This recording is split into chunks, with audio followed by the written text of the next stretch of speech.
Greetings, unsettled souls, and welcome to the Correct Views.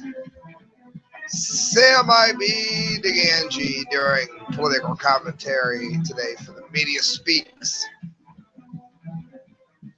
mediaspeaks.com. I want to remind everybody, do me a favor, hit share, hit like, hit subscribe. Those three things do a lot for me. You would not believe how much of a help you really are if you hit share, subscribe, and definitely comment it out, share it, let people know I'm on here. Friends, prisonplanet.com, Rand Paul with another bid. Prison Planet, Steve Watson, Rand Paul cut off arms to Saudis until they take in refugees. The reason that this is a very frustrating political climate for me to be in is because of Rand Paul.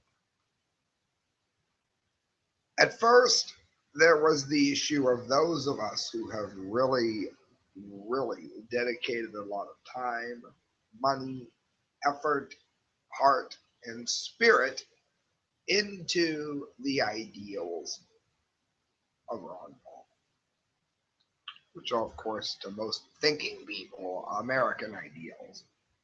Well, the problem here is that we had to accept Rand. Rand had a few differences from his dad that many of us were not extremely happy with.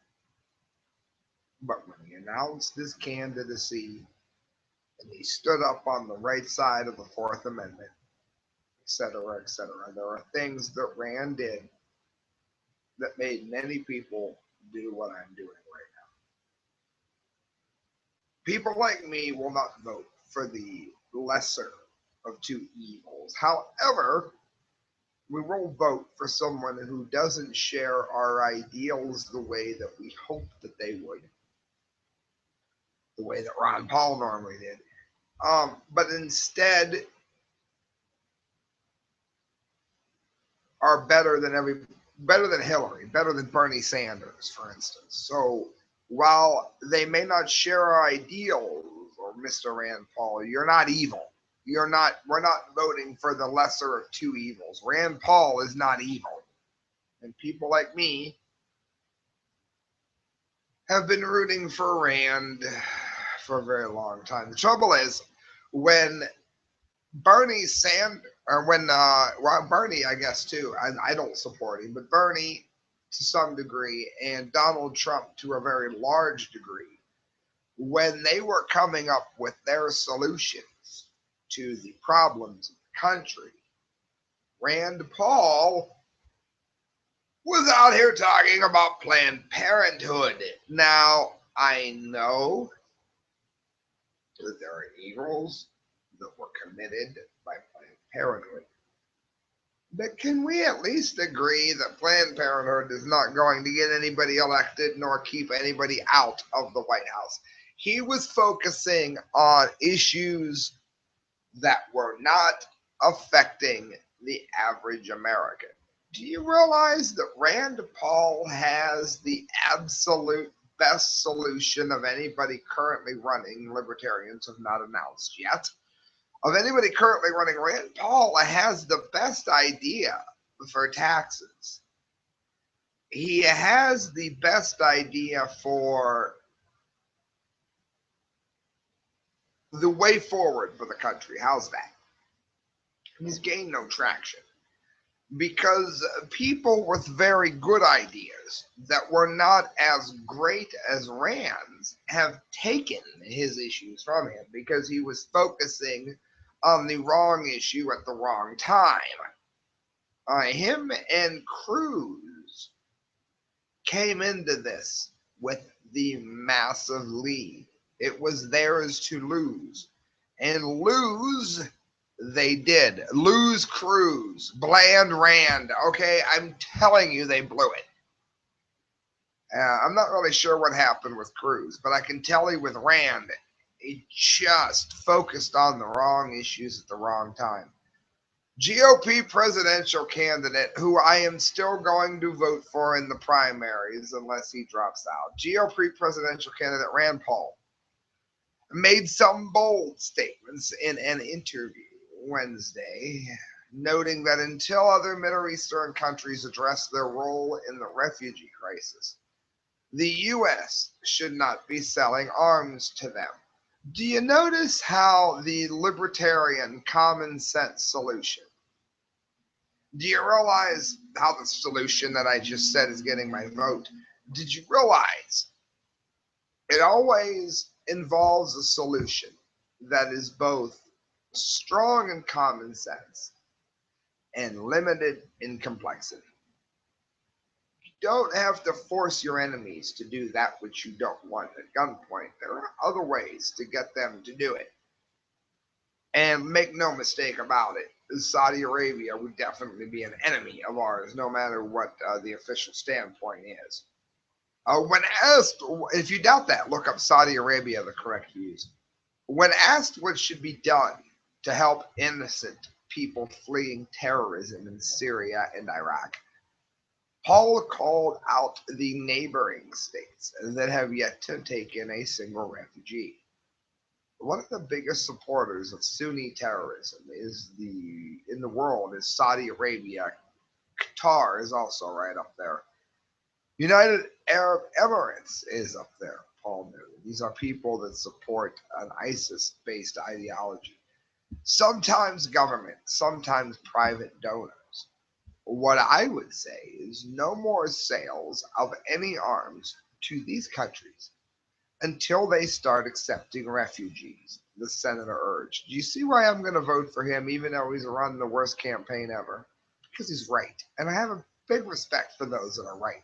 You don't have to be popular to be right. You simply have to be right. That means that if everybody else is wrong, that does not make you any less right. Do not be afraid to be right. The Gulf states have poured gasoline on this fire, and they have not taken a refugee.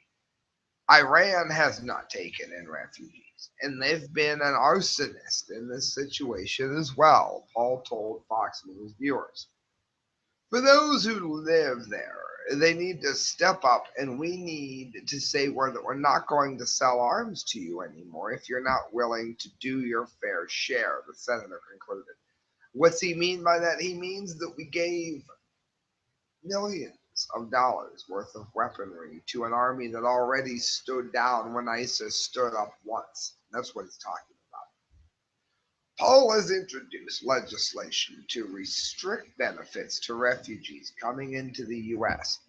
The senator explained that refugees currently entering are immediately entered into the welfare system, whereas a disabled veteran and unemployed Americans are struggling to make ends meet. Do you understand that? We have veterans that have nowhere to go. Meanwhile, we're going to give welfare to people coming over from Syria. Says you don't have a right to be an American citizen. Most people don't realize this, but refugees come here and immediately are put on welfare, Paul said, adding that there are whole agencies set up to put them in government housing, government cash assistance, and they're basically put into the welfare programs. Rand Paul also commented on calls made by intelligence heads for expanded surveillance powers in the wake of both the refugee and influx. In other words, he called it bullshit, is what he did. He said there will always be those who advocate giving up your liberty in exchange for somehow getting more security. But what we've found is we've allowed warrantless searches. And he's right. He's right in every way. It's caught no terrorists. Let's face it, France spies on more people than anyone, and the terrorists struck France. That proves Ron Paul right, and Rand. Adding more hay to the haystack does not make it easier to find the needle. What you need is to pool your intelligence so that you can more easily find the needle with less hay. It's not that it's not that hard. I mean, I'm not going to say that catching terrorists isn't that hard, but I will say that it's very obvious that the way they're doing it, and Paris failed. I think we can get an agreement there. Kurt Nemo, InfoWars. Socialism. Young Bernie Sanders supporters are clueless, and they're unable to understand the difference between laissez-faire, which is libertarianism, and crony capitalism. And I'm talking to a gentleman on Prison Planet. Him and I have not agreed about anything at all in any way, shape, matter, or form. He's also found me on my page. Let me see if I can go to it. He's also found me on my page here. And originally I was gonna say, that's not him. I'm gonna say something crappy. But then we both understood that we were getting a bit carried away here in terms of letting personal attacks override what we were saying. So, as a peaceful olive branch of friendship and complete disagreement, Perry Ramstad, Ramstad, has been invited for a debate on the show. We will refrain from name calling, and he's as hot headed as I am, so it should be interesting. That'll be the hard part. He's a Sanders supporter, but he is also a very he thinks he at least has a reason. The thing is, the people that he trusts for his sources are not the people that I trust for my sources. So I think a lot of times that is where there is a debate. And so he's invited on the show. If he wants to be on, he can be on. That'll make Charles very happy. So I'm incorporating more people into the show since I can't quit rocking. A video produced by Media Resource Center demonstrates how little college-age Bernie Sanders supporters understand about socialism. Students interviewed at the University of Colorado seemed genuinely confused about basic economics. For instance, they were unable to grasp the difference between laissez-faire and crony capitalism.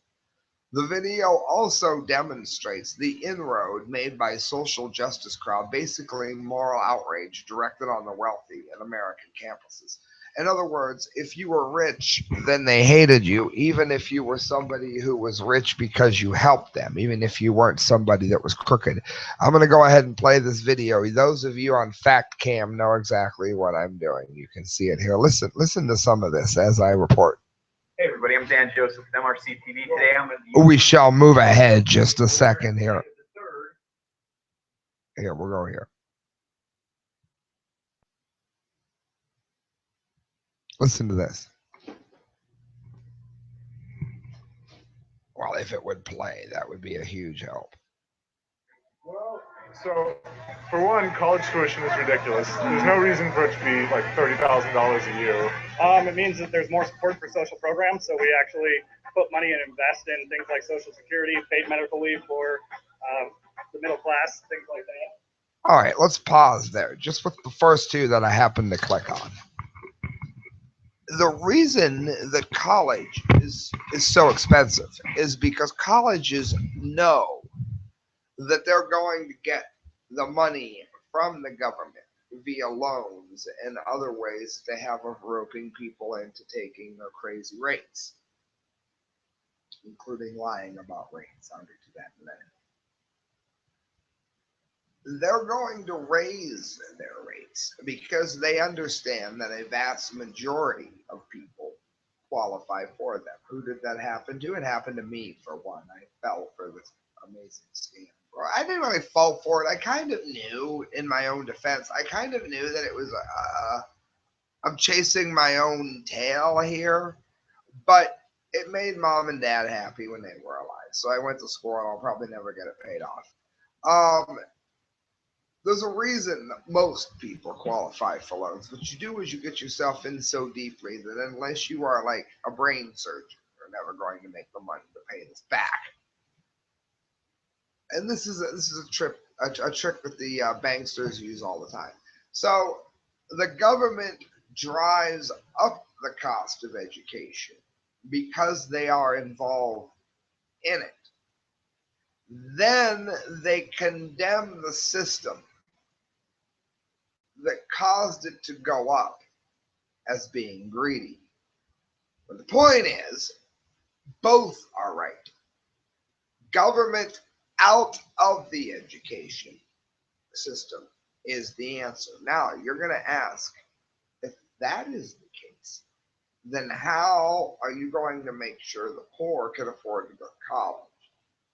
You do that by making it an issue that is handled by the states, not by the federal government. Federal government has a history of destroying things or making them worse than they were before they got there. And you don't know what I mean? I mean, Obamacare, for instance. It said many of the students seemed incapable of understanding how productive wealth, ultimately creates prosperity for society as a whole. They insist on policies of economic equality. In other words, what that means is the transference of wealth by force, usually through taxation, from producers to non-producers, people that make something, to giving the money to those that do not. Few, if any, of the students seemed concerned about property rights and the reality that government confiscation of legitimate, non-criminally acquired wealth is grand larceny. The students also characterized Obamacare as a socialist policy when it is obviously nothing of the sort. I would argue that it is in part. It says that millions of Americans remain unaware of the fact that Obamacare is a corporatist scheme. That is also true. My issue there is the corporatism. Read the article. There's more issues there where you can tell that the many of the age Sanders supporters are clueless. I do want to say that socialism, corporatism, and fascism all tie together in terms of forced payment and the elimination of the middle class. The middle class is destroyed in socialism through taxation and in fascism through government taxation and government force, which is often militaristic and tied into corporations, which is where you tie all three together. Is this aspect of the corporate entity overriding the smaller guy, and that is, of course, happening. We all know. This is also Alan Salazar Infowars. A restaurant offers discount to concealed carry patrons following a robbery. I love this. It's my business, and I can give discounts to whoever I please. And the owner says, and he's right. He says it to critics who would have to be an idiot. A restaurant owner in Indiana is offering a discount to customers who bring concealed firearms into the establishment after a robbery that occurred Saturday. God bless this guy. Papa Roo, R-O-U-X, owner Art Bulver, announced on Facebook on Saturday night that an armed robber had walked in and threatened his employees, stolen money. I have a gun and I'm going to need all the money out of your registers, the robber said, according to Bouvier, Bouvier. After the thief had made off with the money, Bouvier took to Facebook to announce that until further notice, your concealed carry license earns you 25% off your meal when you dine in. These folks are our extended family, and I do not take kindly to them being harassed in this manner, he said of his employees. The restaurant owner of 8 years said that he is proud that his staff handled the robbery in a calm and safe manner. In other words, he's giving a discount to people that stand up for his business, his family, and the God-given, and I meant it, I said it, I meant it, God-given right to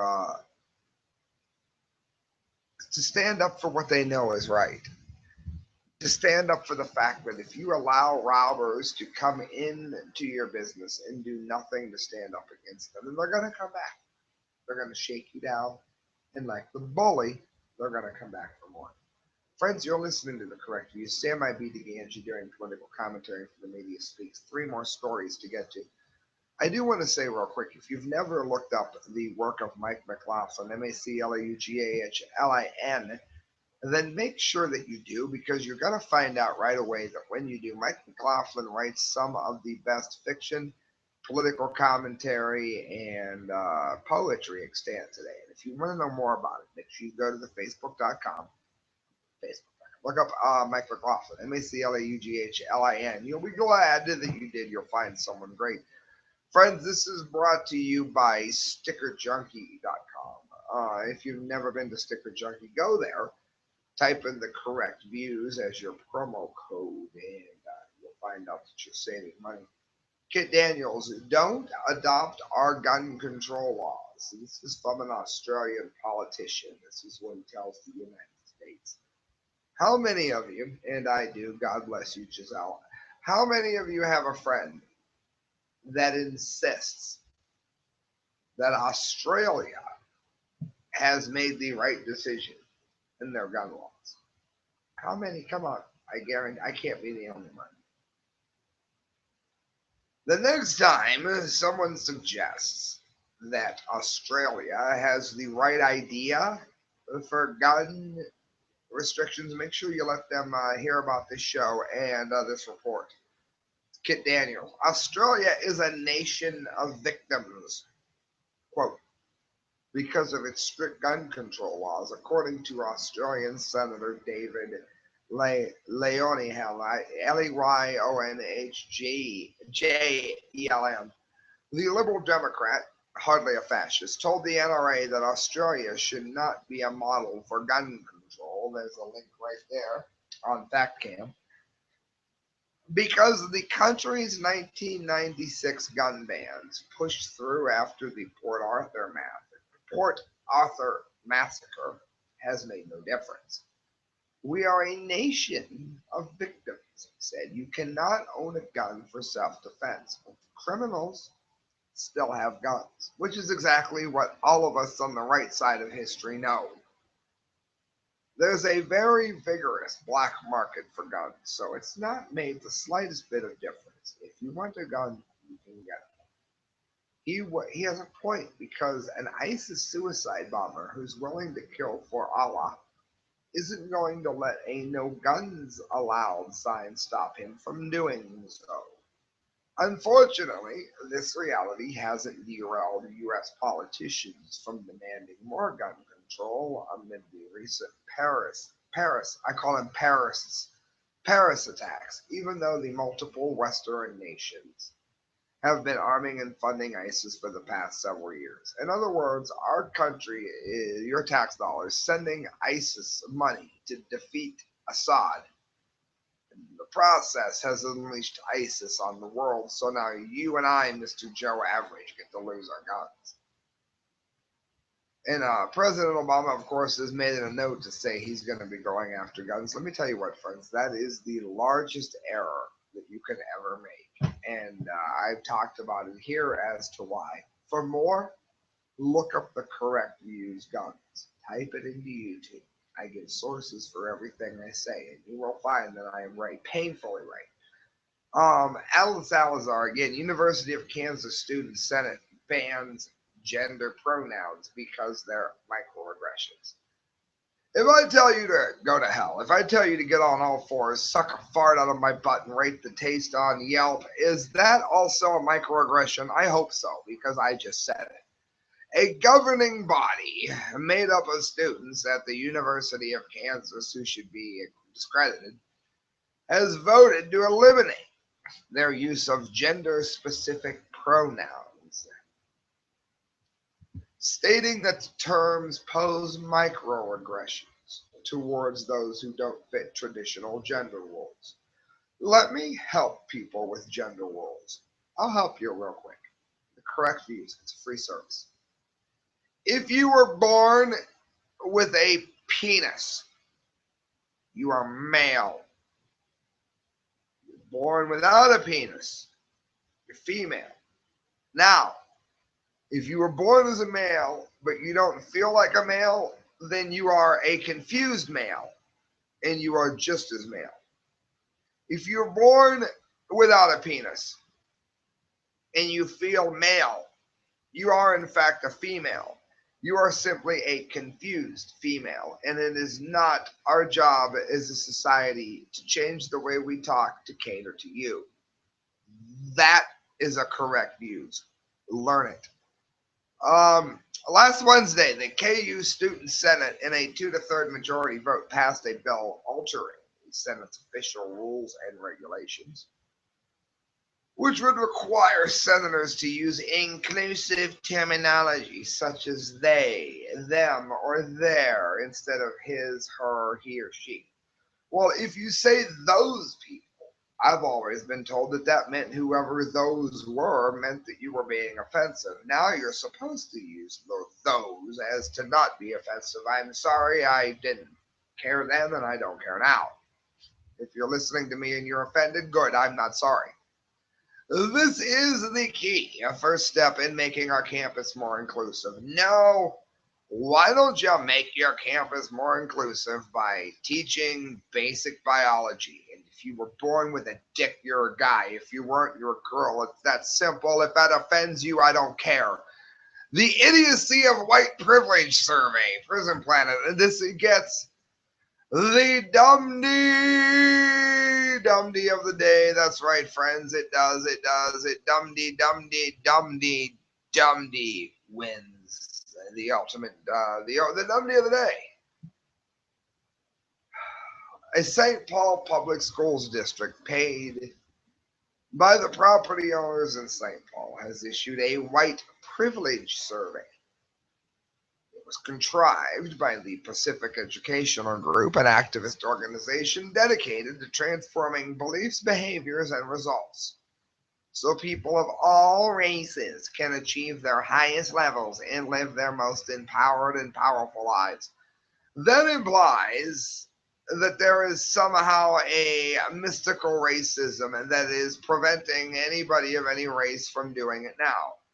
The problem isn't the races, though. The problem is, in fact, that our country has sold itself out to outsourcing and NAFTA. There's our dumdy music. Listen to this. The survey poses a number of questions designed to address white privilege. Let me tell you what, I'm arguably white, I guess. I would argue that I have enough Latino in me that it would be kind of odd to call me white. Fine, fair enough, call me white. I've never seen any privilege. I've never seen any great mystical opportunity that didn't go to somebody that was of a different color. It's fake, friends. It doesn't exist. Listen to these stupid ass questions. If I should need to move, can I be pretty sure of a hassle-free renting or purchasing in an area in which I want to live? Listen what this author wisely says. Life is not hassle-free on many levels, but for the white privilege crowd only, a hassle based on race is important. For instance, a landlord, a person, I am a landlord, I can relate to this, a person who owns private property and rents it to individuals may object to a potential renter for any number of reasons based on his or her subjective attitudes and experience.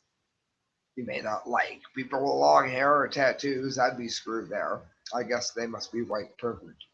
Or they may object to the car that he or she drives or where he or she works.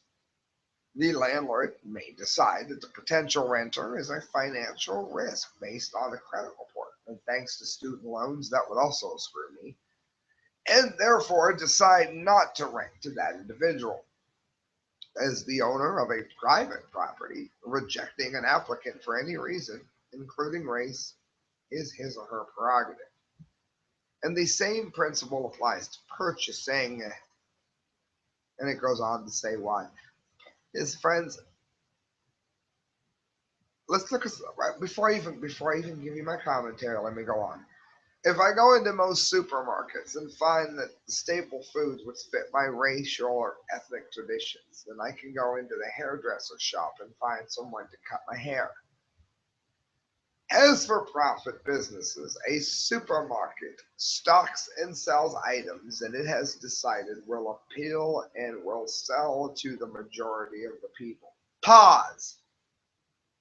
Don't care about color.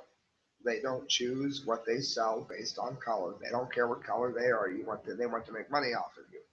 There is a Latino-owned store that I support very strongly called the Fulton Market. They sell a lot of Latino items, cakes and meats and jellies and jams. And you know what? I don't expect them to sell more white goods because I'm there. I expect them to sell whatever goods they want to sell. And if my white ass doesn't like it, then I can get the hell out of the store. I also think it's the same way the other way around. That which sells is that which is stocked.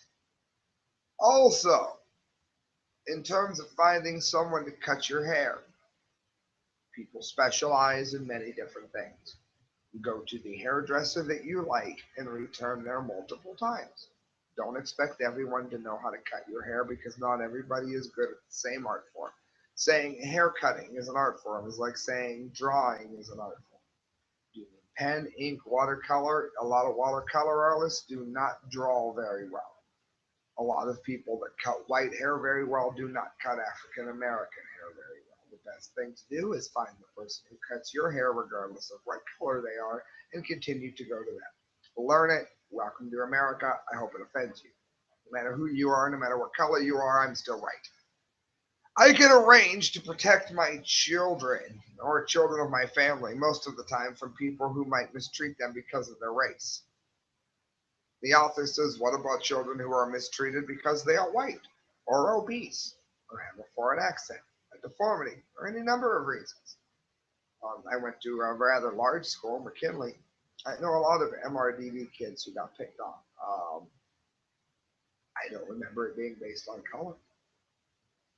It said, why is this only an issue for black children? Bullying and violence are nearly epidemic in this culture. But for the white privileged folks, this is only important when black children are abused. Mistreatment is only a valid concern when physical violence is used against an individual. Calling a person a derogatory name, no matter how emotionally harmful, should not be used to criminalize speech.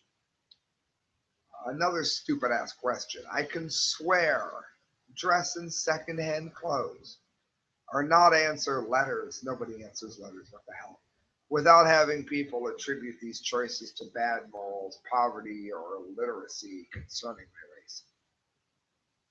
The author says these are choices made by individuals, and as free individuals, they have the right to engage in any behavior they wish so long as they do not use violence against others. It is impossible to change the subjective opinion of a person, especially if that person has no desire to change. Any attempt to do so by force or penalty would be immoral and criminal. In other words, everything is not a racial dagger. If somebody has a racial dagger, you are allowed to be racist. You can be, I think you're an idiot, but you're allowed to be, first of all. Second of all, there are people, and I've said this before, that dislike certain things. For instance, with me, it's music. I usually do not go to top 40 or black bars. Why? Because I hate black people, right? No. I hate Melissa vocal run. Hate it. It's all over hip hop and pop today. You can be white Christina Aguilera, you can be black Beyonce. Either way, it still sucks. It's not talent, it's not art, it's terrible. I don't go to those bars because that music is there. I hate the word nigga. I hate the word G, money, yo, game, hood, gangsta. So I don't go places where I'm likely to hear that. No matter who the person is, no matter what race they are. I hate that. That's not talent, that's crap. I also hate redneck music. I hate Shania Twain. I hate Carrie Underwood. I hate all that shit. So I don't go places where I'm likely to run into it. So I guess that means that I also hate white people. Or maybe I just like art and hate stupidity. Friends, you're listening to The Correct Views. Sam I beat the Gangi signing off. If you want to donate to the show, you can do so at thecorrectviews@hotmail.com. Every penny that you give to me goes towards a better show. Also, make sure you go to themediaspeaks.com, look up the work of Kyle, Court, D. Lake, and myself. We are posting all the time, and the more you support us, the more. Thank you, friends. Good night.